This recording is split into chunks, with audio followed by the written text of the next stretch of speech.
Hello বন্ধুরা, কেমন আছো সবাই? আশা করছি সবাই অনেক ভালো আছো। আজকে একটা ছোট্ট ভিডিও নিয়ে চলে আসলাম। এটা আমার ফ্ল্যাট।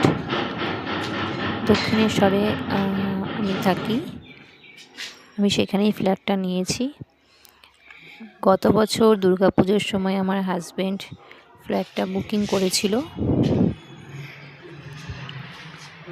ফ্ল্যাটটাতে দুটো রুম আছে, কিচেন আছে, টয়লেট রুম আছে।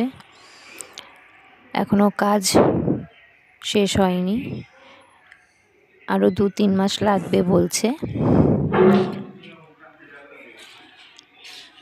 কাজ শেষ হয়ে গেলেই আমরা ফ্ল্যাটটাতে গৃহপ্রবেশ করব এবং ফ্ল্যাটটাতে আসব।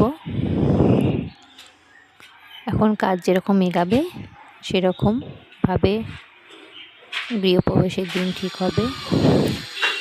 ফ্ল্যাটটা কেমন তৈরি হচ্ছে পরে আমি আপডেট দেব আবার। আপাতত এতটা হয়েছে। আশা করছি ফেব্রুয়ারি মাসের মধ্যে গৃহপ্রবেশ হবে।